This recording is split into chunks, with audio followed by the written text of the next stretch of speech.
자, 이제 두 번째 강의 들어가도록 하겠습니다. 두 번째 강의는 종과 자연사라고 하는 1장에 대한 강의 강독이고, 본격적으로 본문으로 함께 한번 다이브해 보시죠. 자, 이제 1-1강입니다. 1-1강은 학습 목표가 주요 종의 분류 체계를 이해하고 동시에 주요 종의 생물학적 특성을 알아가는 것으로 잡아보았습니다. 자, 우선 이제 분류학적 측면에 대해서 저희가 좀 언급을 해보도록 하시지요. 앵무새의 분류학, 앵무새의 분류학. 분류학은 통상 탁소노미라고 칭합니다. 들어본 적 있으십니까? 탁소노미. 자, 앵무새는 전체적으로 분류학적으로 봤을 때 총 84속에 353종. 사실 이 353이라고 한 숫자는 어떻게 보냐에 따라서 좀 오락가락하는 게 있습니다. 일반적으로 350종이라고 칭하면 큰 무리가 없고요. 경우에 따라서 여기서 1, 20가지의 종이 더 분화되기도 합니다. 영어로는 저희가 이제 후크빌이라는 표현을 쓰는데, 후크빌은 갈고리처럼 부리가 굽어 있다라고 해서 후크빌이고, 실제로 영어로 조류를 설명할 때 땡땡빌 이런 표현을 많이 씁니다. 그래서 이제 저어새 같은 경우에는 부리가 스푼처럼 생겼다, 숟가락처럼 생겼다서 스푼빌이라는 표현을 쓰기도 하고요. 그 다음에 이제 슈빌도 있죠. 용인 에버랜드에 해당 개체가 아직 살아있는지 모르겠네요. 네, 신발처럼 생긴 큰 보트 형태의 대형 부리를 갖고 있다고 해서 슈빌이라고 불리우는 이제 종류도 있고, 땡땡빌이라는 표현을 흔히 쓴다라는 말씀을 드리고, 동시에 이제 시타시폼이라고 부르기도 한다. 이건 좀 더 학술적인 표현이죠. 자, 분류학적으로 봤을 때 앵무류로 들어가기 위해서는 저희가 이제 앵무목이라고 통상 부르기도 하고, 앵무과라고 하기도 하는데, 아시는 것처럼 종속, 과, 목이 가장 큰 앵무류를 구분하는 단위고, 그 밑에 이제 과가 있습니다만, 일반적으로 앵무류는 목이 짧습니다. 저희가 알고 있는 여러 가지 형태의 조류들을 놓고 봤을 때 앵무류는 통상 목이 짧다. 그리고 대지족, 저희가 이제 자이고닥틸이라고 하는데 발가락이 앞뒤로 2개씩 쌍으로 마주보고 있다.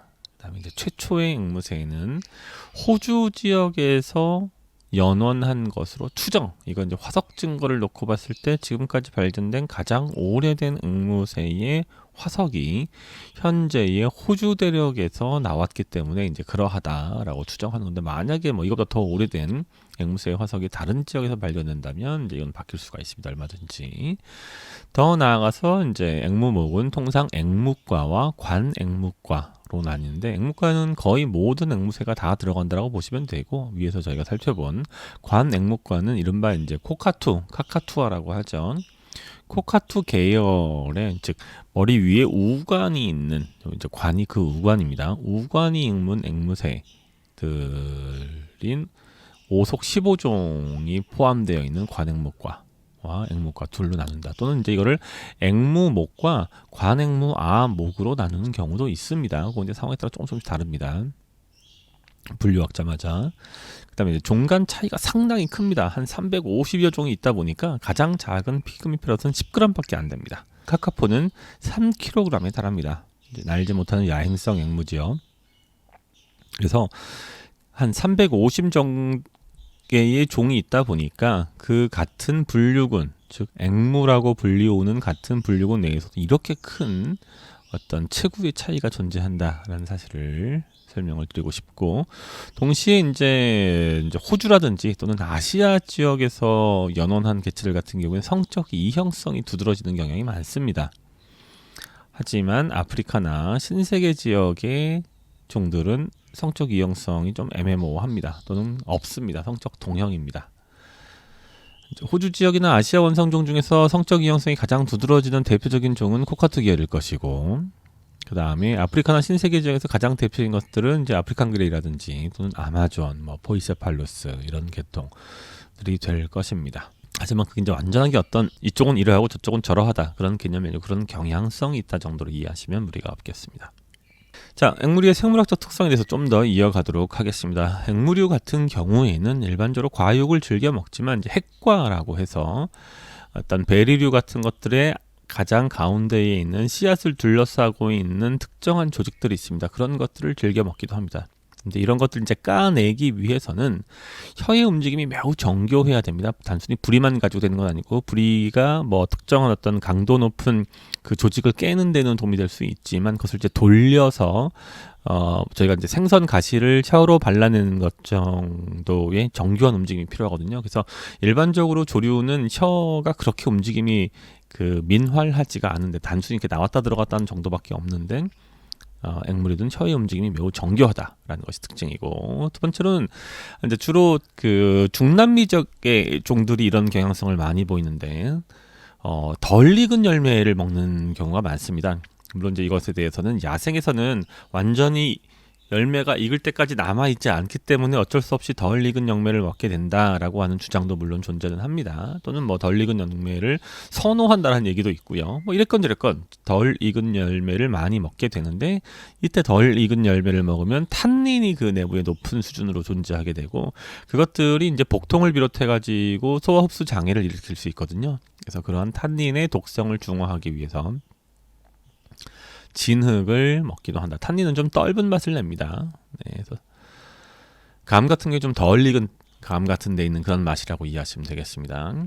다음으로는 통상 이거 수상, 여기서 수상은 물 위가 아니고 나무 위입니다. 나무 숫자입니다. 나무 위에서 생활을 하지만 지면에서 먹이를 찾는 경우도 있다. 코카투 같은 경우에 가장 대표적인 지면에서 먹이를 찾는 종이라고 보시면 되겠습니다.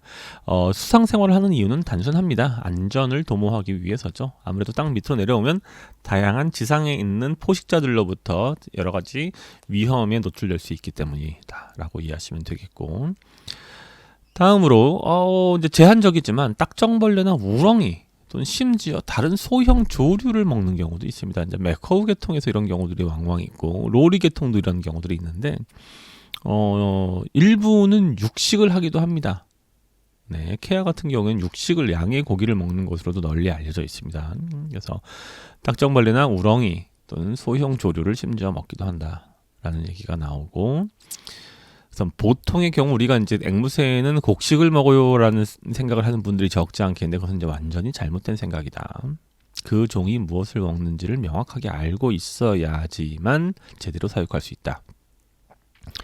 저희가 통상 이제 멸종위기종이라고 알려져 있죠. 근데 사실 그 말은 맞기도 하고 틀리기도 합니다. 앵무새는 멸종위기종이다라는 말을 글쎄요, 어느 정도까지 참이라고 받아들여요. 저는 한 절반 정도밖에 안 된다고 보는데, 무슨 얘기냐? 앵무류가 생긴 것이 비슷비슷하고 비전문가의 입장에서 구분하기가 어렵고 이대로 계속 가면 전체가 다 멸종위기가 될지도 모른다라고 하는 우려에서 사이테스에서는 앵무류 전체를 멸종위기 2급 이상으로 이제 정해놨는데, 실제 그것은 멸종위기라기보다 지금 이대로 가면 멸종위기에 처할 위험성이 높아라는 멸종위기 잠재종이라고 보는 것이 맞습니다. 2급 같은 경우에는 어펜딕스 2는.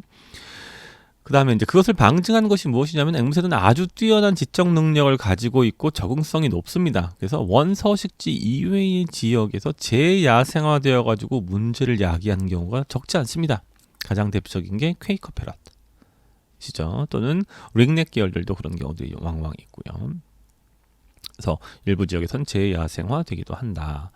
다음으로 일부 일처 제도를 대부분 유지하고 동시에 크게 집단을 이루어 생활한다. 그래서 비번식기에는 대규모 집단을 이루는 경향성이 높고, 번식기가 되면 한 쌍식의 단위로 활동한다.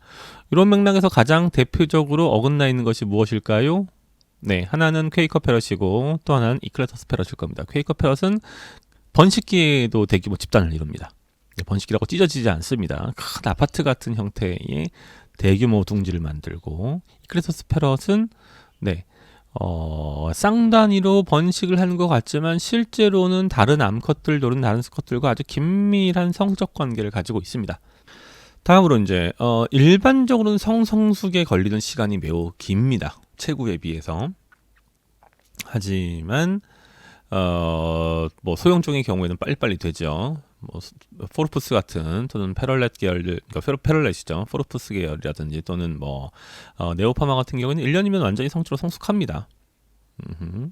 그런 이제 차이점이 있을 수 있고, 또 하나는 이제 둥지 속이 어두우면 어두울수록 번식이 성공적이다. 뭐 이런 얘기도 있습니다. 일반적인 조류와는 조금 다른 거죠. 일반적인 조류는 둥지가 완전히 개방되어 있는 형태가 많죠. 저희가 까치 같은 경우에 보면 그렇죠. 비둘기도 그렇고, 뭐 비둘기는 조금 차이가 있을 수 있네요. 이래건 저래건 뭐 이렇게 깊이 둥지를 파고 들어간 경우가 조류의 경우 흔하지 않은데, 이 친구들은 둥지를 직접 파지는 못하지만 만들어져 있는 형태의 어떤 캐비티, 동공에 공동에 들어가서 번식을 하고, 그것이 어두우면 어두울수록 번식이 잘 된다는 얘기가 있다. 일반적으로 나무 등걸에다가 이제 둥지를 틀지만 개미집이나 집 표면에 산란하기도 한다. 개미집은 일반적인 개미집이 아니고 이제 흰개미, 사실 흰개미는 개미가 아니기는 합니다만, 네, 이제 흰개미집이라든지 또는 남미 쪽에 가면은 제가 유학했던 그 초원 평원을 가다 보면 이렇게 불뚝 솟아 있는, 네, 한 제 키 정도 되게 1m에서 2m 정도 되게 이제 위로 이렇게 불쑥 올라와 있는 개미집들이 있습니다. 그것도 이제 흰개미집인데 그런 곳에다가 산란을 하기도 한다. 자, 이제 본격적으로 들어가 보도록 하겠습니다. 여기서 저희가 이제 한번 끊고 두 번째 이제 소강의로 나누어서 들어가도록 하겠습니다.